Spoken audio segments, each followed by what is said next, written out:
right, we'll do it live. Oh crap!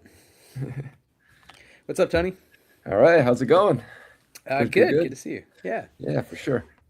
We're here in Philadelphia, and Tony, are you in New York still? I am still in New York. Yep. Damn. Well, gotta hang out in person at some point. Thanks for Yeah, making yeah, time to jump on the stream today. yeah. You guys got to make it back. I got to come down to Philly You gotta sometimes. come to Philly. Yeah, Yeah. yeah. We'll be in New York actually in like 2 weeks, I think. So we'll be there. Are you guys coming to Um, Bix or? no. We have a Okay, wedding and we have other stuff, but we'll be in and gotcha. out all spring. We love both cities. If you're listening to this or watching this, wherever you are, we love your city too. I don't know. I just happen to live in on the East Coast. Hey, I'm Wythe. I make games at Stillfleet Studio and invited my friend Tony Chao to join us to talk about his comic. Tony's an illustrator, among other things. And we were going to talk about indie comics and RPGs, Cool. and specifically one comic that I really like that Tony did that has a few things. It's a cool post-apocalyptic comic. Tony's going to say a lot more about it, but it doesn't have words even. Nope. But it does have sort of a dope landscape and vibe, and it feels to me when I read it like an adventure. So Tony and I were talking over drinks 6 months ago or something. What if this was a game? And finally, here we are, and this is actually the kickoff of hopefully what will be sort of a series, which we're just calling for now "Why We Work," where we have on different artists. Doesn't have to be comics, could be anybody, but folks who want to talk about making games and make games with us. Us being, maybe myself, maybe Chris Pickett, Tony Grasso, somebody else that we work with who makes games. So, hey, we have folks in the chat. So, if you're in the Oh, chat and sweet. you have thoughts on making games, just say hi. And with that, I'm going to shut up and maybe, Tony, can you introduce yourself and HAZMATT? And then we'll kind of move into games from there. But first, just give people a lay of the land. And also, I think you might have some art to share with us. So my name is Tony. I'm from Taiwan. Been living in the US for the past 20 odd years, and went to school for illustration, later on visual narratives at SVA, and yeah, I've been drawing comics since about 2018, 2019. I mean, I grew up reading comics and then kind of went away from it. Thought I was going to try to do editorial illustration, and that didn't really work out. And I kind of got back into it in 2018 when I read some like Mobius comics, and that kind of, like Arzak, Inkall, that blew my mind. And I was like, oh, there's just a lot of possibilities in comics, especially like wordless comics, like Arzak. And so I got back into it, and yeah, and I guess December of 2019, I created this character HAZMATT after just reading a bunch of Charles Bukowski poetry. Like they're like very depressing, and just talking about the end of the world. And I'm like, oh man, this like there's that one poem, it's like Dinosauria We, and it's like describing this like post-apocalyptic landscape. And I had this like image of like a figure in a hazmat suit in this like in like a ruined world, kind of like the movie The Road a little bit, that kind of world.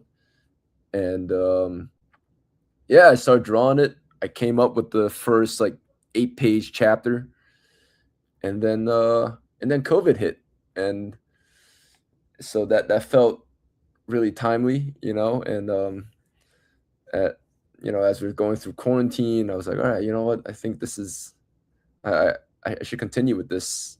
And yeah, and then 4 years, 6 years later, like here we are, like 4 books, and um whole lot of adventures. And yeah, at the start, it was kind of more episodic in a way. um I kind of modeled it after like that Gendy Todorovsky show Primal a little bit. And it's there wasn't too much of a plot going on. It's kind of just, all right, you're following this guy, he's surviving the wasteland, and there's obstacles and creatures and robots and whatever. And as I start writing it, I start asking questions of like, who is he? Why is he in a mask? And who else is in this world? And they're not everything's completely just radiated. There's other like humans that are sentient, and yeah, and it just went from there, and here we are. Yeah. Yeah, yeah. No, that's great. And yeah, as Vex points out, I hate when life imitates art about COVID. I feel like we've had on a lot of creators on our show, Why We Roll, to talk about indie RPGs, and a lot of people had that moment in around the pandemic, with the peak of lockdown in the U.S. Yeah. at least, and elsewhere, where people were not going anywhere and thinking about worlds ending and new worlds beginning, which is traditionally apocalypse means kind of a revelation about a new world. So it actually implies that something else that comes. And I think Mm. Hazmat, to your point, has developed in that direction where it's not just that the old world has crumbled and it feels like Mad Max or The Road, a Cormac McCarthy novel. It also feels like there's some new weird psychedelic, kind of Morbius, Arzak level fantasy stuff happening. There's some giant animals. It's really good. It works even if you didn't, even if you like. It doesn't matter what language you would read, right? Because the comic doesn't have words, so it's actually Right. really smart too to kind of plot it through the lens of this person who's on this journey. You don't know where they're going, and you, the creator, actually don't know where they're going. So I think that's fun that you started with an image, guy in a hazmat suit on a Yep. bike, and then each piece is like he's getting a thing, he's doing a thing, he's interacting with a person, and that really motivates a chunk of a graphic novel. So it's cool that you have there are four sort of half-size graphic novels. So it's like it's a good amount of pages at this point, but Yeah, it's they're sort about of 448, 45 to 50 page books, so it's about like 200 now. yeah, Yeah. yeah. And I know you have more in the works. Is that right? So there's more to the story. There is more. I took a little break from it after book 4 because it kind of was like sort of a stopping point. Like I left off in sort of a cliffhanger, and I was like, man, I'm a little hazmatted out, and and then like I went back to work on my other graphic novel, Metabo. That was also my like grad school thesis. I was like working on the second issue, which is almost done. I got Cool, cool. 3 pages left to ink, and then I'm done with that, and I'm ready to do the covers and put it together. Nice, and So that's like cyberpunk, right? Kind of. I mean, it's a lot of your work has science fictional elements, and there's some fun play with aspects of modernity, urban yeah, life, things some cross cutting themes I see. But Metabo definitely feels like a cyberpunk dystopian. yes, yeah, You're jacking into the sort of the matrix. virtual maze, and yeah, yeah. So Yeah, there's yeah, mazes, right? It's very beautiful in that sense. yep, So it's cool to see indie comics, and I don't read enough of them, but I do read yours since I know you, and I do think there's a lot that aligns indie comics and RPGs because they're about storytelling and from the indie perspective, and especially you're doing the bookmaking, right? You're like doing the whole thing and sending it off to yeah, print and having to sell it, so you feel where we're coming from sometimes on this show, talking to folks who are doing a Kickstarter, printing 500 copies of a zine, whatever it is, trying to sell it. yeah. It's very Um, similar experience. Yeah, yeah, so that made me think like, man, if you like, I know this comic doesn't have words. I'm not trying to put words in your comic, but I do think it'd be yeah, cool if you wanted to play in this world and have these psychedelic reference points. Not that there aren't other apocalyptic games. I've often said, I was really inspired. There's one called Apocalypse World that's really big in our little, non D&D role playing game landscape, and it is a good game. I need to check it And out. Yeah, yeah, the third edition just came out actually, but there's many others. I will say Vex has a game again in the chat. Another amazing designer has a game called Ashfall that's really fun. It's about kind of facing, I don't know, badly paraphrase Vex's very interesting game, but different kinds of disasters as a group and kind of playing through different aspects of them, where you're a player, but you're also controlling, the plot in a way that's broken up. hmm. So that's something we can talk about too, Tony. So there's a lot to cover Yeah, for from if sure. your main reference point for tabletop gaming of this kind is D&D, which is very much the traditional. Yeah, and You, I've played it like once. Like yeah, yeah, it yeah. was like because I didn't really grow up playing role playing games. Like I don't even play video games that much, to be honest. But yeah, we had one in our grad school for visual narratives. We had one act like a character studies acting. It's not an acting class, but it was like a character writing class, and I guess as an exercise to help us get into our characters for a thesis, we played a game, like we played a D&D game, and Oh, nice. that was For interesting. I class, like, yeah, yeah. yeah, I dressed up in a hazmat suit and everything. It was hilarious. Oh, there you go. So you're Yeah, already so you're feeling it. So again, yeah. this is a thing in these games. Post-apocalypse is definitely 100%. It's like a lot of earlier video games, like Final Fantasy. There's a lot of these games that have a post-apocalypse almost built in, where like the world will change as the player is playing it, or you're told the world is dying and you're supposed to save it, or bring it back to some earlier state, Mm, whatever it is.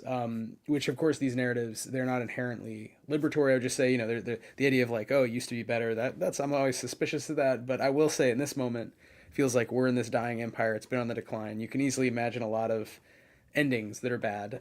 So yeah, not saying Hazmat is particularly talking about any specific situation. It's really, again, there's no words. It's hard to tell where we are. right. But it definitely feels, as you said, it's of this kind of post-COVID malaise moment. Hey, what's up, Taylor, in the chat? Thanks for tuning in. So the game we're making, I think, might be a hazmat game, and I think Tony, this would be a good time to talk about that. I will say before we get too far into kind of what kind of game you want to make and how that Mm. relates to themes you want to highlight in your storytelling, do you want to show some pictures to folks who may not have seen your comic? Yeah, Because for we can sure. share. I got the books here with me. Oh, okay, yeah. You Yeah, interested in yeah. reading? Um, so yeah, here's the first issue of the comic. Um, I guess I had this cover drawn out in like 2020, and I'm just gonna flip through them. What's the best way to do it? But Yeah, we're going old school. yeah, I mean, I can share screen, but this is I don't know. I feel like this is cooler. Yeah, yeah, yeah. We Yeah, can post links. I mean, everyone should follow Tony on Instagram. That's an easy way, right, to see a lot of your art as well. So, yeah. So I don't know. Opened the page and like oh, and like just like a deserted wasteland. There's a rat, and rat's been pretty prevalent in all my comics, for the most part. Like the very first comic I made is called Ratman, and it's about a homeless guy in New York. So you can read that somewhere. And but yeah, and you're introduced to this masked figure that I didn't want to give too much of like a introduction of who he is, but I feel like you got to follow his actions to kind of find out what his characters are, and the first chapter kind of goes through him trying to survive on rat juice, hates it, and he finds his deer that he later finds out the deer is a mother, and he Hazmat felt bad and he couldn't do it, and he ends up turning away and riding off to survive somewhere else, and so I don't know, like I kind of thought of that first little chapter as like that like hug the cat moment they say in writing of like you're trying to humanize the character, and I wanted because in the past I've always written like a lot of anti-heroes that are not bad guys but not necessarily good guys, and I don't know, I felt like at the time it felt so bleak.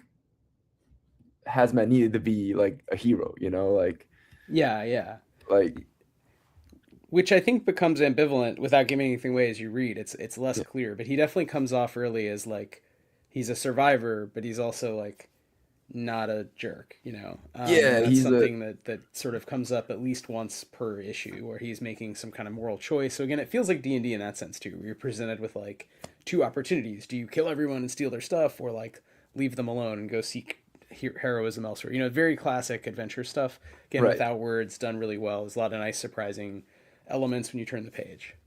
yeah, And that's something to consider too. How heroic or anti-heroic, how gritty and real versus inspiring. Like, do you want the game to be? And there's ways to sort of modulate what's in the game to like get at those feelings. yeah, and oh, sorry, like No, no, I was just gonna say there's a question in the chat. no, How did the color palette come about? It's sick. the um it's a good question though. I'm gonna be honest, a lot of it's sort of random. I mean, I came up with his color is green just because it's like a little toxic feel, so the hazmat green. But I try to change up the color for each chapter. So the first chapter is like the red earth with the purple and orange, and as we go on with the next one, I change it up with every 8 pages, and it's a green and like a candy pink with a green hue and purple earth. So yeah, I just try to have fun with it, like, and there, there's not necessarily a rule. The only constant rule is that the characters may remain the same color, so readers don't get confused, like which one's hazmat and which one's which character. But everything else, I try to I try to just have fun with it, like. Yeah, yeah. No, and I love that. I also think I'm gonna write down in a second in our doc, brainstorming doc, color as a as something in the game because I think that's an underused element that I've seen a couple OSR games use where different, there's sort of different colored lasers that do different things, and there's a sort of consistency across the book of like a color actually has a game meaning, Yeah. which D&D plays around with these sort of types like ice, fire, elemental Mm. types, death, life, things like that, that magic can be tagged as. But I think it's fun to do like, maybe there's items, maybe again, we could never use this, but it just comes up since color is obviously a big part of the book. Maybe the colors do have some actual like mechanical meaning, which the Mm. characters in the game wouldn't understand, but we, the players in the meta position, we get like why green is X or why pink is Y. When it comes to certain things. Yeah. Another question in the chat, which flows Okay. nicely into beginning to talk about games. Cool. I wonder if you see Hazmat as a solo game or more communal. So, Tony, you may again from your one experience playing D&D, you know that these games started as multiplayer games. Yeah. There's a long tradition. There's many. This is not the time to get the history of gaming, but the traditional model has been there's one player who's the game manager who helps tell a story and referee rules, and then the other players are playing player characters. They have an avatar who is usually heroic or anti-heroic in some interesting way, Yeah. sometimes extremely normal. Rarely though, usually it's some twist because you don't want to just play yourself. Yeah. And they play together and they tell a story where they're a crew of heroes or pirates or whatever the fuck they are. But recently, solo games are really big. And the idea of solo games is to try to produce some of the same emotional experiences. But when you pick up a zine and you pull out a notebook, a lot of them have interesting elements like mapping. So, for example, you draw a map as you read Mm. through and you do different things. So, there's still rules and you're following the kind of sequence of events, but you ultimately are writing like a journal or drawing a picture or pulling out tarot cards. You're sort of telling yourself a story. So, Yeah. I You're think it'd writing be your own story. interesting. Yeah. Yeah, you're writing your own story and you make like a document in the end, which you might share with friends. Maybe you could do it together. Maybe there's ways to have multiplayer games that have solo components. There's now a thing called duet games where you're meant to have it be played with two people. So like a couple can Mm. sit there and play through an experience from different angles. Sort of like the sort of Rashomon idea. You get two sides of a story, right? Yeah. And again, maybe one side is like, I'm all the rats underneath New York City and Yeah. you are playing Ratman, and player two Yeah. as Ratman is an unhoused person, and rat player one is all the rats, and they interact right, and they have Yeah. Yeah. very different experiences. I'm just making this up, but great question from Taylor. How is it that you want to see Hazmat? In my mind, this would be great for a low power adventure game, but I actually could see it going both ways, where maybe you do play solo or there's some component where you could have more players enter but it's not assumed that you're a party of badasses. I don't know if you have any instant thoughts on that, but it's a great question. Um, I think my first instinct would have been to be more of a solo game as you follow his journey, and I guess in the comic there's like it's building towards him discovering why he can't take off the mask and why he's in the mask and who he is, and the I guess that's the direction. And I I, I mean I'm not too familiar with how board games would work, but I would kind of like lean towards it's kind of a you're figuring out his mystery type of situation, and maybe other players are either as antagonists or support, or their decisions influence his path. uh, if that makes sense, like. Yeah, yeah. I mean, these are interesting questions from a very basic level of in a lot of games you don't play as a specific person, you play as your own character you make up and that's a part of the game, character Mm. creation. And then you can make anyone, right? So you're like I'm Sir Tony the knight or I am uh, baby grandma the wizard. And those are all valid characters in D&D or a lot of the games we make. But in this game, you could play as like you're a specific person. We don't know a lot about him, so Yeah, it's still mysterious and you still embody that person whether you're acting it out with other players or you're writing it down in a journal. You make up the details, right? But you are yeah, told like, okay, you're this person, roughly such and such, physique and in such and such a situation. So that would be a different take.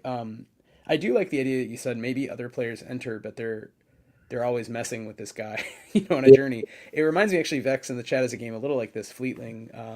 And I don't want to speak out of turn for Vex, but I know there's some elements like that where someone's on a journey and other players are kind of adding, I don't want to say obstacles, but like wrinkles to that story. Right. So I think that actually, again, could be a format that you want to explore. So we could do different versions too. We could have a rule set that works in terms of rolling any dice or like resolving conflicts. You could have a system that works for solo, works for duet, works for multiplayer. And then ultimately, what is the right or normal way to play, quote unquote, according to the rules? We could decide. We could even try them all out. For sure. Yeah, yeah. So that's a big question, actually. Yeah, because I was thinking like there are other like not hazmat characters, but there are other like there's the dog, there's the girl, there's like the cannibal guy that comes in later, and he's like he has his and you kind of in the comic we kind of see things through his perspective for a bit. So and the dude's kind of a piece of shit, but but that though I feel like those could be playable characters and that could go somewhere. I'm not. Yeah. Yeah, yeah. Well, I mean, also it's like again, those are also specific elements in the comics. Do you also think?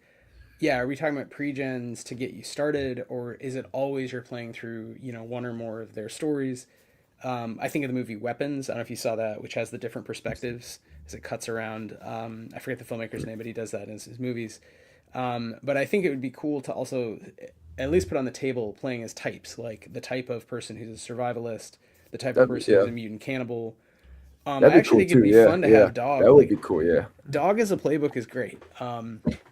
I think that's rad, and I think like you could totally have like you're trying to survive in the wild that's radiated, and you're a dog, and like you Right. have interesting shit happen. You don't necessarily need a name to play that character, right? Yeah. There's a Yeah. You're so just dog. yeah, you're Yeah. just a dog, and then maybe and like you said, maybe there's interactions. Maybe actually each time you play, you do try out different character types, and they don't like die or go away. They're all around, right? Yeah. I mean, now that you say that, it's like, I mean, maybe there's just you get like a list. You don't necessarily even have to be hazmat. Like, there's like 8 different characters in the game that you can choose from. You start their journey from their perspective, and maybe they intersect with hazmat, maybe they don't, and maybe they have their own journey in this wasteland in this world, and somehow they all have their stories that they gotta complete in a way, like Yeah, yeah. I think so. We're getting in the chat a lot of agreement that uh, you can basically have different characters that you start from and play through, and they have very different. It's called asymmetry in game design. They have different things they ah, can do, so they're not all using the same rules necessarily in the same way, or they're using the same rules but they're just doing really different things with them. There's a couple cool games. There's one I can send you. This is a pretty light game, and we could play it. It's fun. Called The Very Good Dogs of Chernobyl. That's about mm, dogs in Chernobyl, and they have different scores, but the scores mean like some of them have high dice and large dice. Some have low dice, large dice and small dice. So they can get large numbers or small numbers. But that's not necessarily good or bad. It's just a style thing. It's like the mm. old dog is not very strong, but the old dog is like really keen at tracking, that kind of a thing. Right, it's got experience and whatnot. Yeah, Yeah. so like you're likely to roll a low number, but that doesn't mean you failed in general. That means you can't usually beat up someone. You need help with that, but you're good at like you're smart because you're whatever. So I'm paraphrasing it, but that's a system that there's a kind of asymmetric system that does use dice like D&D, Mm. but there isn't the sense that you pass fail. It's more how do you do a thing, and are you able to do a thing a certain way? So if you can't get a certain number, you can't do it that way. You'd have to think of another way to do it, right? Mm. So I think that would be one way to have like use some version of the systems that we like or think are robust, but also have asymmetry and have different kinds of characters who explore the same world. I think would be to me important there is the world is symmetric, and then the characters participate in it asymmetrically. So I think, it yeah, it feels like an intro because the world feels like a character. You know what I mean? yeah, And the yep, kind of psychedelic, in I this agree case, with that. post-apocalyptic, but the low fantasy of Arzak, it feels like the sucking sea or whatever. The when he flies over the like what looks like grass, and you realize the grass are these horrible green pseudopods trying to Yeah, yeah, drag him yeah, down. yeah. So I feel And like this has he that fucks vibe. over He, that little ape looking yeah, guy. Yeah, yeah. So I want to make sure that there's elements that are. So I mean, to me, that's important. That the world of Hazmat feels dangerous and interesting. But I love this idea of kind of asymmetric playbooks and different ways to explore that world. Um, let's talk about complexity. We talked a little before we started about D&D versus games that are kind of rules light. Do you have a sense? It feels to me like a comic with no words, where the plot mm. is very much a product of art and your intuition, and it's not like something you've mapped out screenplay style. Um, should be maybe lower complexity. But do you have any deep thoughts on kind of how the game should work? Like, for example, some games use dice only, some use cards, playing cards, or tarot cards. Some have a lot of scores, like attributes you keep track of, and some have very Mm. few. There's really a huge range now, and a lot of these games are fun, depending on you can take them in different directions, but they produce really different kinds of experiences when you add more and more and more rules versus kind of I want to keep it simple. Any thoughts on that question, like the solo multiplayer question? Uh, oh man, that's hard. For some reason, I'm just thinking Monopoly right now, but yeah, yeah. I don't know. I I mean, I think my intuition would be like, let's not make it too complex, and where you have to do a bunch of math and all that to like make this game work.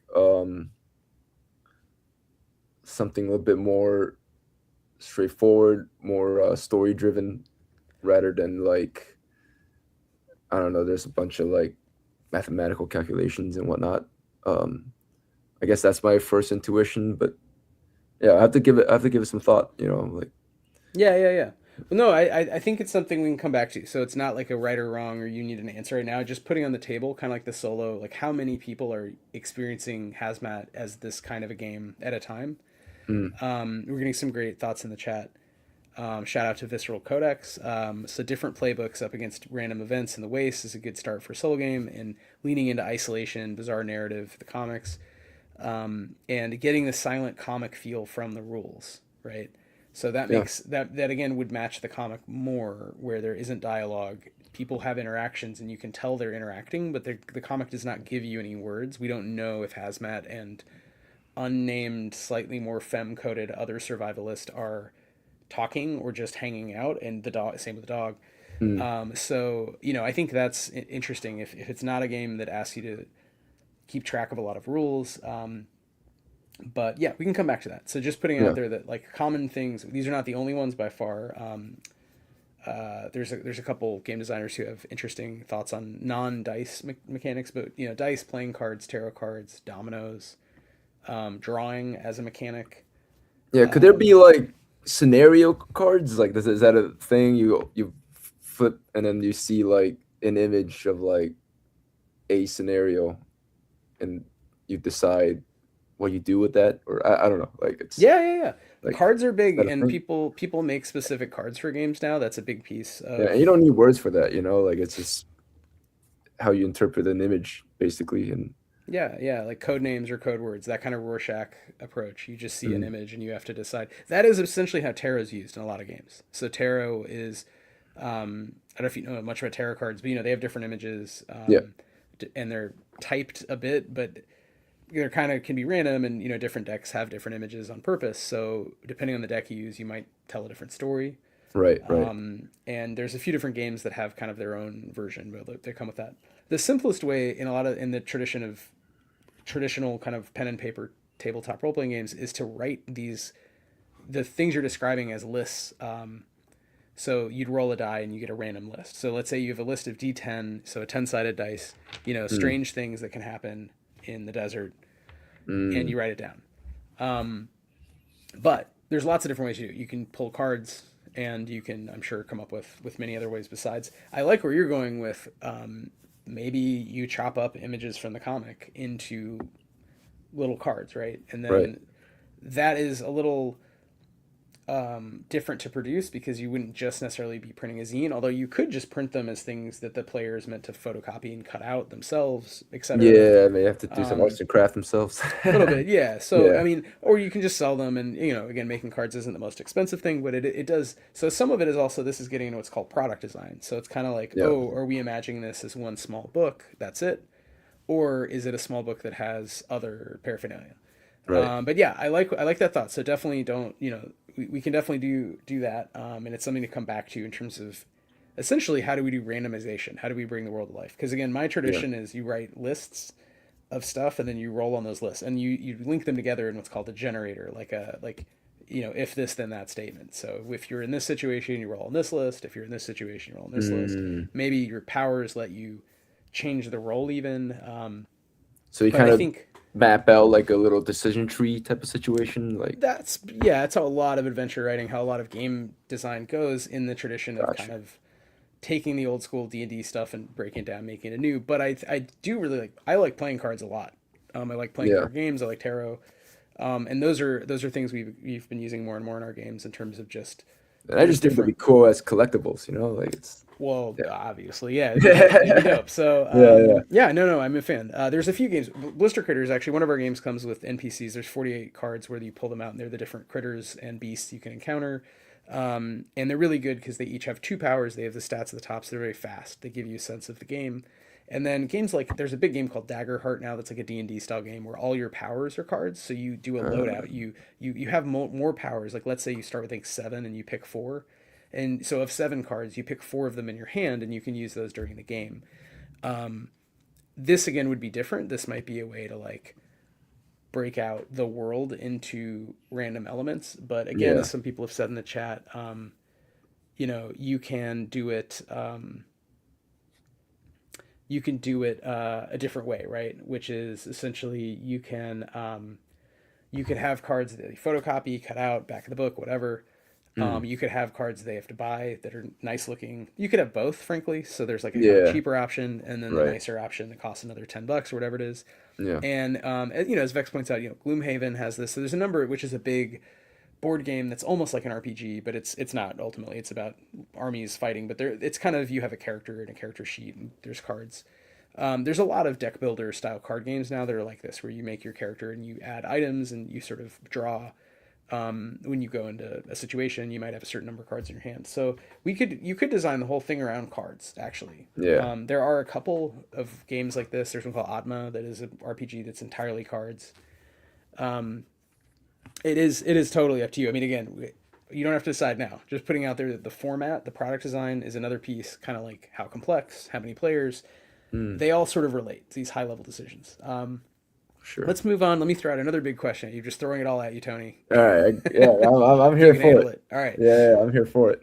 Power level. What kinds of characters are we thinking about? It sounds like maybe different kinds is what I'm hearing. So Yeah, maybe it's not just human survivalists in the waste. It's also like a dog or like a mutant cannibal guy who's pretty messed up. But we've all seen, especially the recent Mad Maxes, have to some different degrees humanize these characters a bit. At least they show that like they are products of a structure and they are yeah, messed up, but like they didn't necessarily choose that life. yeah, How much do you want to give this person things to do in the game? So power level, I think, could have a couple meanings. One being, just how much stuff is on their sheet. How much stuff does a character have to keep track of? mm, When I broke down the comic, I think I showed you in this Google Doc, yeah, where we're taking notes. I broke it down into just random items. I found 20 random items across the 4 graphic novels yeah, that a character. So I made a list of a d20 list. So you roll a d20 and they get an item, right? Just to start, yeah, just to have ideas, and then encounters. And I found a little fewer than 20, but different things that Hazmat like meets and is either good, bad, just like a weird thing. Like one of them I wrote down caves and holes, in addition Right. to like giant birds, spiders, rats. There's always rats. There's Bikers, always biker rats. gangs. Yeah. So like caves isn't necessarily a monster that gets you. It's just like there's a point where like he has to go and like there's a cave system, and I Right, think right. these are all elements that we could consider. But in terms of power, I'm curious if you have thoughts on like, do you want to have a game where people get cool powers? Do you want them to feel more like real normal people? Not that, I mean, people are amazing, obviously, but Yeah. how much is this a super powerful kind of power fantasy versus normcore low fantasy people versus something else entirely in some mix? I'm leaning more towards like low fantasy, like less power. Like there's, like Hazmat had himself has some supernatural elements, but nothing like I don't envision him as someone with you know, like like a Superman, like or you know what I mean, like or but most creatures like obviously if you get like a robot, it's a little more durable than like a mutant, because it's made of metal or whatever, but or whatever it's made of. But um, yeah, I I feel like the power will come from like equipments that they encounter or like scenarios and items that they pick up, and more than like oh you get whatever magical powers, like Yeah, I like that a lot. I actually was thinking like our base system that we use for the three games our studios publish with another three or something to come out. Uses different die types, and you're usually rolling one, and you might be adding. So basically, the core thing is like you're rolling the score has a dice that's associated with it. So whatever you're really good at might be a D12, and mm, if you're not as good at something, it might be like a D6, and there's dice in between. And then you might be adding a small bonus if you're good at something that's yeah, on your character sheet. So depending on the game, you might have advantage, meaning you roll twice and you pick the better result. yeah, Or you might burn grit. So one of the key things across the games is you can expend energy. You have a limited amount of grit. You're just kind of like MacGuffin, like energy, focus, whatever, and you yeah, can yeah. burn it to raise the result because you want to hit a number, right? Mm, But I was thinking, actually, reading Hazmat again, how much the importance of items and the fact in the waste. If his bike breaks down, if he can't find food, every item, like every single item right, counts. yeah, What if every item was just like an additional die you got and you use it and it goes away, or you use it and when it gets a one, it goes away? So it's something that lasts for a while but unpredictably because it might break. You right, might yeah, run out yeah, of yeah. the food's spoiled. We actually, Gay and I were watching the show Alone. I don't know if you this dumbass show about guys who go out and live in the woods alone. I haven't seen Um, it. it's a survival competition show, and it really highlights the same thing. It's like you get 10 items to start, and they drop you off Yeah, in the middle of the Canadian wilderness, and that's it. And you have to live there, yeah. and it's whoever lasts longest. And they go for like 3 months, like usually. Jesus. So it gets brutal because winter comes and it's bad. So Say naked and afraid, like. it's like that, but less. This is like the serious. Like these people are like about that life. You know what I mean? Okay, yeah, But it made me think of Hazmat actually because I was like, yeah, yeah, I mean, every item. If you get a hammer, like if you're allowed to find whatever, they try to pick the most remote locations. But if you find a hammer, that's you get a hammer. So yeah, like great. And then again, what if that hammer sucks and it's half broken? Whatever, like you don't have to use it, yeah, or you can try to fix it. So I think there could be a lot of things. And someone like in the chat, we have items in other games that make your die type go up. So from a D6, you might get a D8, which is a little better. Mathematically, you're more likely to get a higher result, right? okay, yeah, yeah, yeah. So you could have what's called degrading or improving dice, like something goes up or it goes down Mm, because of a situation. Again, items could represent that, and that'd be a simple way to keep track. Items give you more dice to roll or different dice or something like that. Again, they don't have to be dice at all. That's just again where my mind goes because I'm very dice build. It's what I do is yeah, yeah, yeah. fuck around with these little guys. So that's a question. So I agree. I agree with where you're headed. Not maybe too powerful, where there's a lot of powers to keep track of for one. So again, with Yeah. complexity, those things relate, and then also the world is dangerous. So if you don't have a lot of powers, you gotta think creatively, and it comes down to some core mechanic that you have to sort of succeed at, which could be again Yeah. narrative entirely. Like maybe it's not rolling dice, or that's only a small part of 'Cause it. I feel like each character starts out with like a handful of items, and and they and I feel like you start out with like a handful of skills. Like it's like say the girl starts out with this crossbow, she's probably pretty good at it, but if she gets like a freaking hammer, she probably can't use it. Like and same with a dog. Well, a hammer's useless for a dog. Like, whereas like, it might be pretty good for hazmat. And so I guess you have different, I guess, ability charts, and like you get like a spectrum of that, and with each item it might enhance certain abilities, and or it just be totally useless, and you might discard that or something. Like so. Yeah, no, I think that that's one way to do it that would be Yeah, fun is like give every item something useful, but then also give it a tag maybe. So it's like items that have the tag food, yeah, a survivalist can use, a mutant can use, or a dog can use. But the dog yeah, can't yeah, yeah, use the tools because the tools don't have food, yeah, as a yeah, tag. So the dog is just moving it around. If you're creative, you might be able to use it in some way, but you can't use it in the way that is written in terms of like let's say for example the hammer gives upgrades a die or gives you an extra d6 when you're rolling to do something to make a repair, and the yeah, dog just yeah. doesn't gain that. Now the Right. hammer's still there, so if the dog nudges it over and it falls down the hole and it hits the guy below him, then that's smart and that's It, creative, right? But right, right. Yeah, it yeah, doesn't yeah. give him the d6 to repair things because the dog doesn't repair shit. So I Right. love that. If there's different pre-gens that are asymmetric, there's another game like this a little bit called Troika that is basically your characters are defined by these very silly lists of powers and items that are all very random and weird.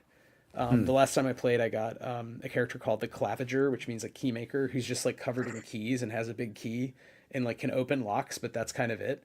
So like if you're Like that key guy in the Matrix. Like, yeah, I played him as just like Nick Cage, coked out, like weird guy, but it was fun because it's like you're in a hotel situation with social combat mostly, like people are annoying in this fancy hotel in the book, the kind of starter adventure, but everyone has the good powers that have nothing to do with the situation, and that's the hmm. part of the game. It's meant to be chaotic. I don't think it's the best game for that reason. It's like very very random, but I Yeah, love that we could do something like that here where you have cool skills. The dog is good at tracking or whatever, right? yeah, But it isn't always helpful because in that yeah. moment, that won't help you out of the situation. You're locked in a cage. You're a dog. How do I get out of this cage? So I think, And I guess you can be pretty creative with how you use all their special powers. And in certain situations, it might not be apparent, but yeah, certain skills they have might come in handy in like very niche situations. Like, it would actually be fun. Like, I'm thinking of this choose your own adventure multi pre-gen thing where they're asymmetric. Like, let's say you're playing the dog, you love the dog, and you get locked in a cage and you're fucked. You actually have to stop playing the game and go back and start from the perspective of the survivalist or the mutant cannibal. And then you could go save the dog, but like you'd have to get to that situation, you know what I mean? And maybe yeah, okay, I don't yeah, like I don't you know what I mean? And then you could let them out and you could continue playing as dog. So you could right. almost have a plot that like requires you sometimes to branch or doesn't require, but you could get in a situation where you need to backtrack and like what Like you're else is stuck. going on? Yeah, Yeah. yeah, Um, which is a little different than a heroic adventure with a well-told tale arc of like climax and emotional catharsis. This is like, no, you're just a dog stuck in a cage. The yeah, yeah. cannibals caught you. I don't know. Um, So you blew you it. blew it for now. Yeah, Yeah, you might be able to yeah, get out. Yeah, you could start yeah, over. I don't know. So, so the next question, we talked about this a little. We talked about avatar, meaning who do you play if you're mm, playing anyone? You could play the world. Again, in Monopoly, you don't really play as the hat or the terrier. You're an abstract capitalist, right? The hat and the terrier are icons. yeah, yeah, But in most of these games that we make, you play as a person, and the person can be very wild, a robot, and alien, but you're somebody. You have a story. Who lives in this universe was the next question. So I think that we'll just take them together as we kind of talked about this a little. Who does live in Hazmat? I've read these four graphic novels. I don't totally know that I know the answer. I think maybe no one does but you. And it sounds like Tony, you don't always, you're holding back some yourself. So I have part of the answers, and then the rest yeah, of yeah, yeah. them. Well, Yeah, without you don't have to spoil yourself at all, but like how no, much can you say who like to me, I would like that's how I classified it. There's mutant survival or there's survivalists, like humans who seem more human but they have gas masks on. There's mutant yeah, cannibals, very Mad Max troped, but you draw them, they're all unique looking and stuff. yeah. There's dogs, birds, things like that. Mostly wasteland, but there's definitely beasts. So I think there's sort of three categories that I see. But I'm very curious from your perspective, like who is out here that we might either play as, encounter in the game, somehow want to make rules about. Yeah, like you said, there are survivalists. There's like the girl in the comic, Hazmat himself. They're still sentient for the most part, and then that cannibal, he's survivalist. And I had a, I mean, I wrote him like he, I guess he's a mercenary who works at this like Sclav town. It's like a slave town, like somewhere. So I was for future books, I'm planning on like kind of like like in Mad Max Thunderdome, like the what's that town called? In I forgot, but there's like more survivalists and warlords and whatnot. Yeah, Um, Bartertown is Thunderdome. Bartertown, I was gonna yeah, say it's not Gastown. There's a bunch of great ones in the new yeah, ones as yeah, well, but there's all the little horrible like warlord despot towns. Yeah, yeah, yeah. yeah. And then there's that, and there's like the mutants that are, in my mind, they're kind of like former humans that are so radiated out that they've kind of lost their humanities, and maybe they're like the infected in like 28 days later, like they're they operate on base instinct. Um they're maybe a little stronger because they're just a little fucked up, but and then there's like the animals that for some reason, maybe because of radiation, they become extra big and extra crazy. And I think there's one more where there's like the robots. There's like these robots that are, I, sure, I'm gonna be honest, I don't quite know what to do with them yet, but but when I drew them, I just thought, oh, it'd be cool to draw robots. But Well, um, it makes sense because it's near future. There's a science fictional element, like in a lot of your work, where it's implied that technology got maybe further than it has IRL, and that's partially linked to the downfall. And again, I don't want to spoil anything. I actually don't know totally, but it's implied that there is, which is pretty typical, right? In a lot of apocalyptic literature, something goes wrong with a science thing, and we don't know exactly. Like we don't know if it's radiation. We don't totally know the nature. It feels like that vibe. Like you need a gas mask. yeah, You have to worry about potability of water. Can I eat this food? But also there are beasts and things out there, and Hazmat does sometimes rough it and just say fuck it and eat something. So I think it's interesting to think about the robots being like a faction or play or a group you haven't considered. yeah, That again, maybe the game. This is where these things like bifurcate. Like the game gets ahead of the comic in that sense. Like maybe you flesh out the robots thinking about the game and has nothing to do with the comic. That's yeah, fine. Like I'm not. I mean, that's totally you as an artist making a decision either way. But that is nice that you said four things, right? Survivalists, yeah. beasts, mutants, and robots, because that gives us four. You pick one of those four Like things, and then class, that's I your, guess. Yeah, or like it, yeah, even like a playbook. There's some difference there, but we can loosely just say there's four types of things that are moving around doing stuff, right? And they have, mm, to your point, different advantages and disadvantages. I imagine mutants more immune to the environment, but they yeah, still have to eat. Maybe they even have to eat less, but they're probably not as good at like using tools or they're maybe right. self control, determination. Some of the things that classically human heroes, are coded, like in The Road, right, or Mad Yeah, Max. It's just being, but they come kind in of having spirit. hordes. Like yeah, Yeah, yeah. yeah, Beasts similarly maybe stronger in certain ways, but also like can't use technology. yeah, Robots good at technology. Maybe they require some sort of energy or power that's there's a limit. So there's ways to yeah, sort of, if we did care about mechanical balance, meaning making things kind of equal enough where they don't feel like there's a good or bad option. It's just there's four options. We right. could try to figure out those axes. You know what I mean? And make, if you're good at A, you're not as good at B, and if you're good at C, you know what I mean? So you have three axes, and that's enough to kind of have four things balanced. We Mm, also don't have to do that, but putting out there that power is also related to avatar or type of thing. Um, so anything else you want to say about like, yeah, humans as batteries, classic idea, right? There you go, blood bags, all mm, that stuff.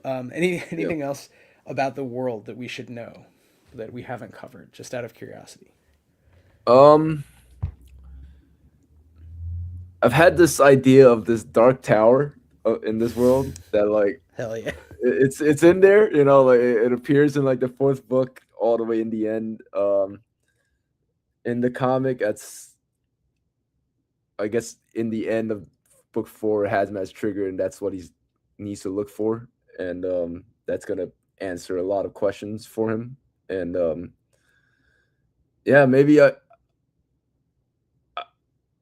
don't have the details of the tower kind of figured out, but I think that's like a for me it's always like a cool focal point of like where everybody's headed, you know, like of like an Yeah. intersection um and maybe that holds like the answer type of like and I don't know why I just thought of you read like Yu Yu Hakusho like the Uh, manga like or the yeah. anime. Is that? I think I've seen some of the anime. Is that the one where they go to hell and fight demons and stuff? I'm trying to think of it. Part of it, yeah, yeah. Yeah. And Yeah. I've seen some of that. there was one arc. This is like pretty early on where they're like go into this tower and then fight these like four. Like they're trying to save someone and then they're going through the levels and fight like four different bosses basically. And yeah, and then like I just have this idea that like you know there's this final converging of like why this world is fucked up and these people that live in it or whatever not people I don't know what it is but something that's in this tower that's making this world go, you know, like Yeah. Yeah. I mean, this is a classic. This is like now we're talking Bible Odysseus shit, right? You know, what I yeah, mean, this is yeah, like it it's a trope for Chaucer. sure, It's a yeah, trope, but yeah, I have to say, like Stephen King does this really well. yeah. In The Stand. I don't know if you've read The Stand, which is a great post-apocalyptic horror You know, book. I started reading in COVID and I stopped. I was like, I'm It's sorry. too close, yeah, Yeah, I started getting like yeah. psychosomatic like symptoms. I'm like, yo, I can't do this. Yeah, yeah, yeah, yeah. And as Taylor points out, we all love a tower on a horizon. Don't know what that says about people, but yeah, it's Yeah, it's the tarot card, the tower, right? And it's also in like the Dark Tower by Stephen King that again has this inexorability, the idea that the protagonist can't avoid it. I actually think that would be a dope way to make a story game that is a little different than an open-ended adventure game where you're meant to gain levels and just like I don't know, amass gold, help people kill demons, whatever it is. You could have a game where you're meant to actually get somewhere. And you know, people have yeah, mentioned in the chat like hex maps or something. There's ways to do this where you could play it whether it's solo or there's other players. You're moving around a landscape, you're trying to get somewhere, maybe you have to go somewhere, or no matter what, after a while, like if it's you end up randomized, there. you end Yeah, up there. So yeah, imagine you make hexes. And again, maybe these are all dope cards. Let's do the fully realized, it's still minimal, but it's Tony's big game, right? So there's a deck of cards, there's a cool hex thing, right? Maybe it's PvP, you're racing against players, or you're cooperating, or it's one solo player and you actually can inhabit. You can be sort of ensouled within each of these characters. The dog gets stuck. Okay, I have to go backtrack over here. I can't move the dog, but I can be the other right. survivalist. Oh, And that's yeah. so you could do it different ways, multiplayer, solo player. But you maybe have a thing where randomly you draw a card or you put down a hex and bam, it's the tower. And then Mm, you actually like have to go there or it starts doing something bad that you just want to stop, right? Every round it does a thing that's bad. So some of mm, this gets into like mechanical, like is this more board gamey? You're tracking time that way. Is it solo game journaling and you stop and things have to keep getting darker? Or is it an open-ended theater of the mind adventure game where you're imagining stuff a certain way and you now are being told, okay, imagine you see this thing in the distance. I do mm. think one of the things I will shout out again, sorry, I'm referencing a lot of games, Tony, but this is we can talk about this later. I'm just for Yeah, myself. There's a game called Ultraviolet Grasslands. I have the first and second editions behind me. That has a similar thing where a lot of the locations they will say like this is the greatest thing that ever happened to this civilization thousands of years ago. Now it's gone. There's one last survivor. You can wake them up or whatever, you know, and it'll have like a list. Like it'll literally randomize like what the people wanted or why they all died. Like, and it feels like it's this inversion where as a reader you're like, oh, this would not matter a lot to me as a first level caravaneer who's just trying to move west to sell stuff, but it mm, would matter a lot if you're like that mummy in the spaceship that crashed, you know, a yeah, thousand yeah. years ago. So I think you could do something similar with the tower where it could be random. Like you don't have to decide and tell us, I, the creator, know the answer. You could make like a list. We could come up with ways to write lists where like this thing with this thing with this thing makes a weird fucking reason why the world died, and it's random every time. It's just something to consider that vibe of like, is it a big secret that's always one secret, or is it actually just kind of a stand-in, a psychological thing that, yeah, what does that say about people to Taylor's point that Mm, we all kind of get what you're saying with, okay, there's a big dark tower, I just have to go explore it, right? yeah. So something to think about, like if there is an end arc to the game versus it's open ended. So that's again another kind of, there's a time element to decide with these games as well. Yeah, Um, that's a good question. yeah, and Vex points out like magic, like because we have magic, we have to go there.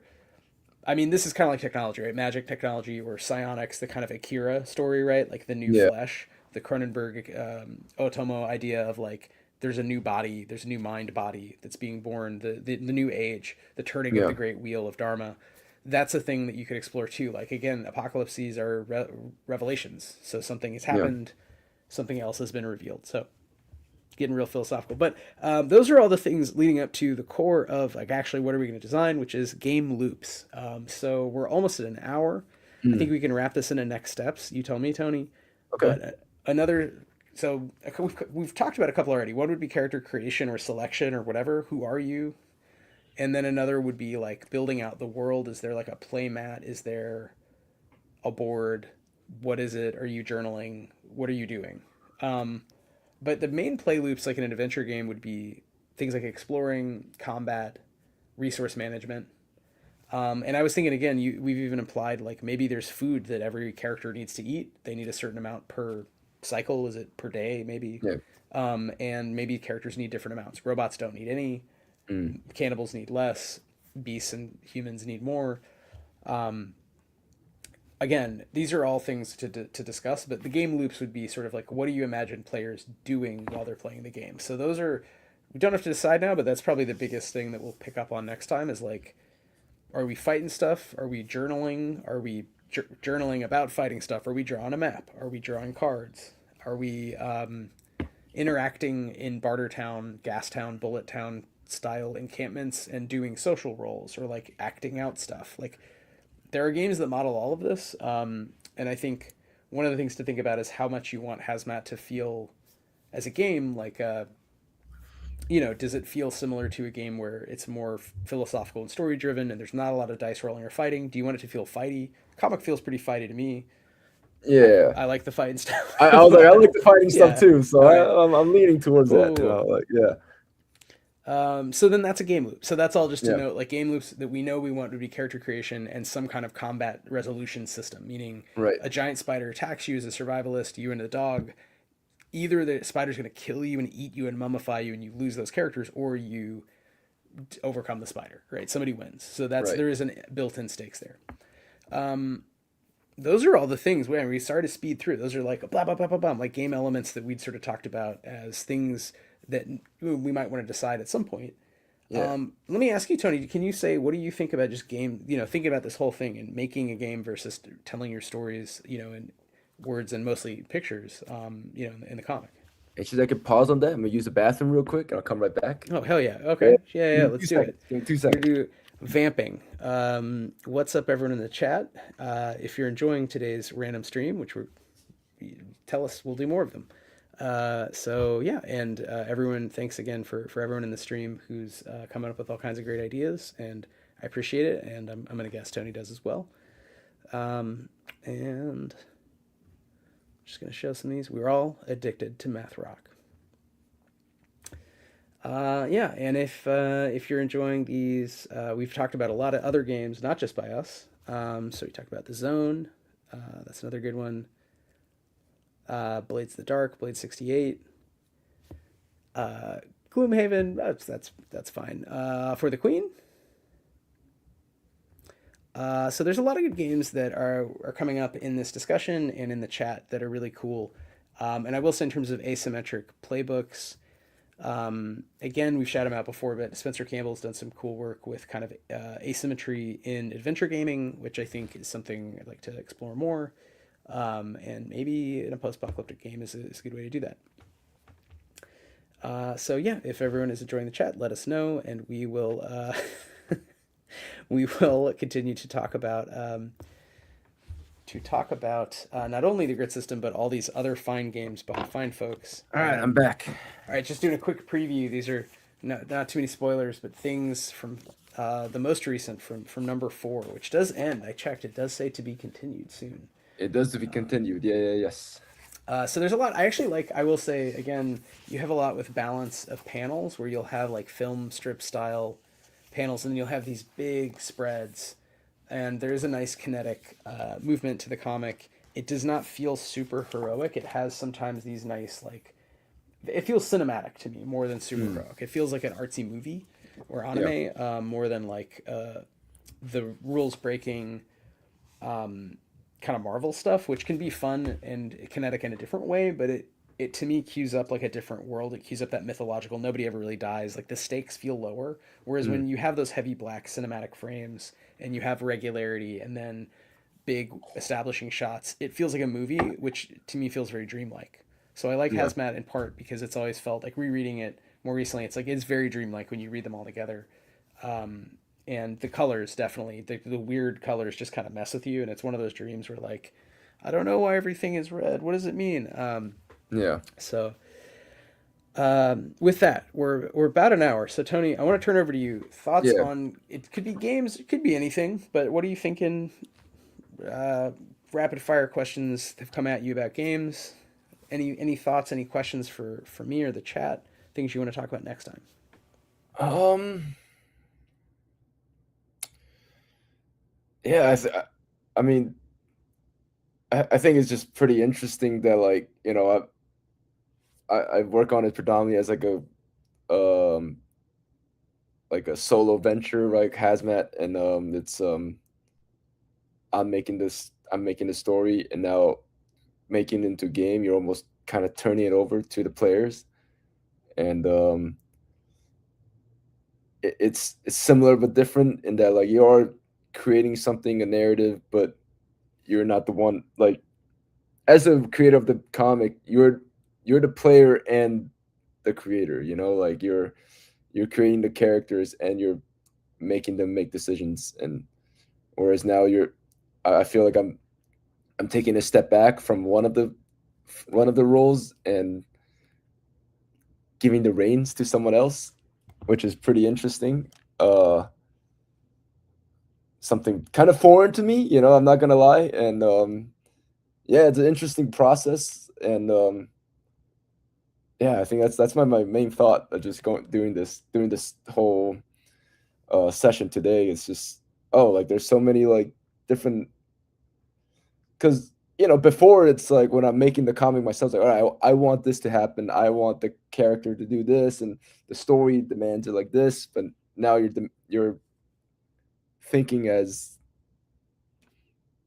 you're creating a rule set for other people to make decisions in this world, instead of like that's, I guess that's my main takeaway. And and as far as like other like next time, shit, man, I don't know. Like, what do you think?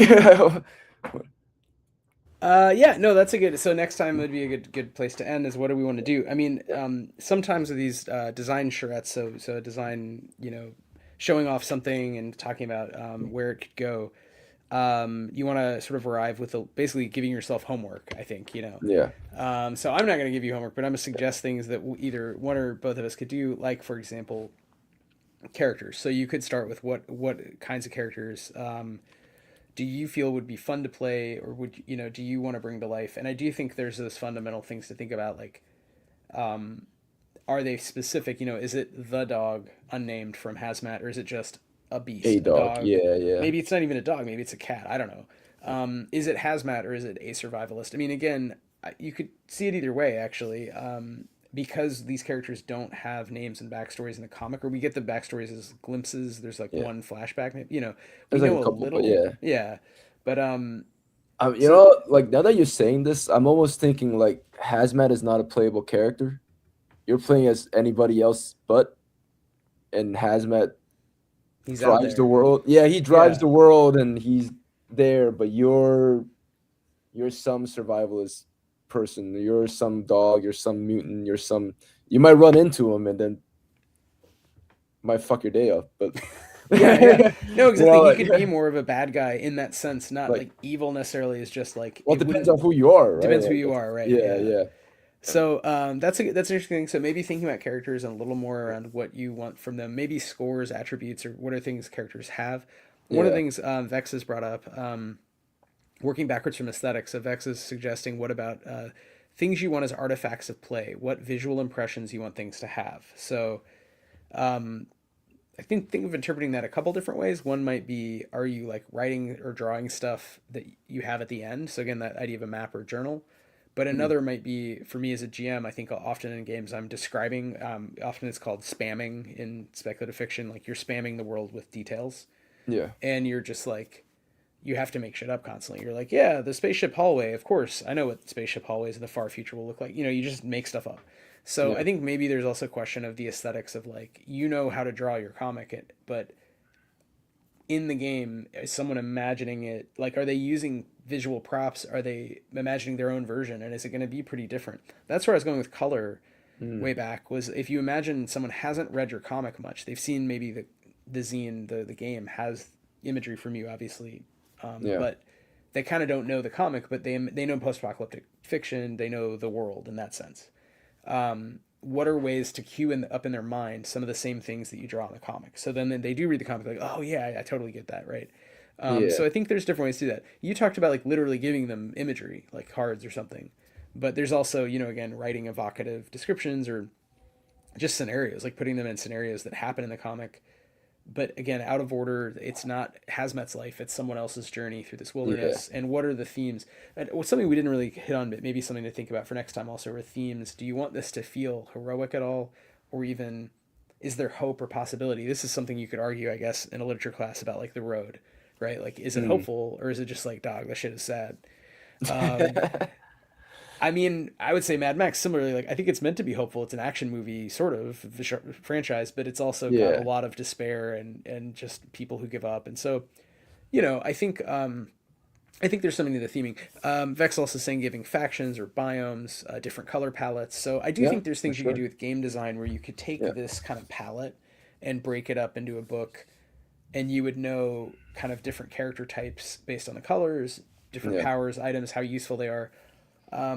Yeah, I'm inclined to keep it visual, like instead of like writing out the scenarios because the comic is so visual and there's no text, like things are coming in like scenarios coming as like images and you're imagining, oh, I'm in that place and Yeah, like I'm using that object and like instead of like, oh, I'm in this cave and the GM describes it and I don't know, it's kind of goes away from the comic, like I well, like if you want to do a very, very visual game, I think the hardest part then is it is kind of homework for you, which is you would need to yeah, break up your world, not just whatever we've seen so far, but any imagery you have into lots and lots of elements, yeah. elements. Yeah. Now, a tarot deck has what, 72, 78 cards, something like that. It doesn't have an infinite, but I think you would need on that order, right? You would probably need more than like 20, more like closer to 100 things to then pull out.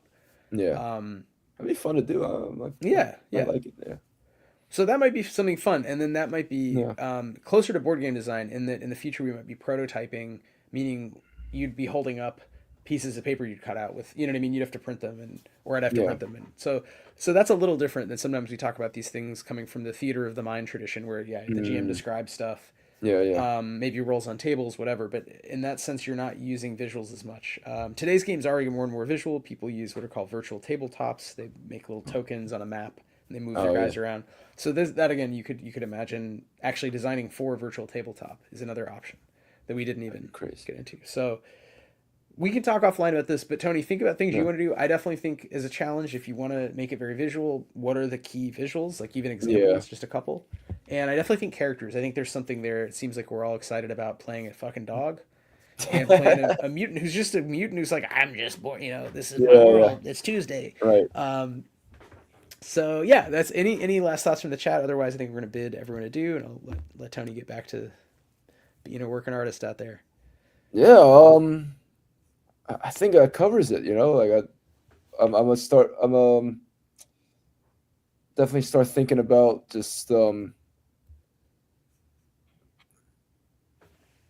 I guess elements, characters, the world, and even just like the goal, of like what the game is culminating towards, and Yeah, once we have like a very concrete endpoint, then everything off can kind of build off of that, and yeah, so Yeah, I think that's all I got. Cool. Awesome. Well, we'll talk more. We have another couple of these scheduled. Actually, before we go, I'll just announce Next the one's like dates. March something. Like, Yeah, I think we said we did one a month, and then we can always do more. I mean, March we yeah, have a couple cool. We have a special Why We Roll miniseries kind of stream happening. But the next HAZMAT live game design stream is going to be March 16th, so Monday, March 16th, same time, 8 awesome. o'clock Eastern. And then there's a third that we scheduled for April 27th. So we'll put those dates out. But March 16th, April 27th, both Mondays at 8 p.m. Eastern. We're going to have Tony Chao, amazing illustrator. We're going to talk about HAZMAT. If people like this, we'll do some more. But those are at least days that we put aside to just get together and talk through what you could do with games, right? So thanks to everyone in the chat. We have such amazing people Yeah, with great thank you for ideas. dropping in. Yeah. Yeah, hell yeah. And thanks, Tony, for sharing your time and your art with us. Everyone, go check out. Remind us of your Instagram handle, Tony Chao It's Illustration, or the Rio Chowman. That's my Instagram. TheRealChaoMan. It used to be the Chowman, and then I got hacked, and I had to remake it. Like, gotta yeah, unhack yourself. Yeah, I so know. so follow the real Chow Man on Instagram and check out Yeah, TonyChowIllustrations.com. yeah, And yeah. and we'll be back with more. So think about what kind of dogs you want to play in your next RPG. Thanks everyone. Have a good night. Thanks, Tony. Later, guys.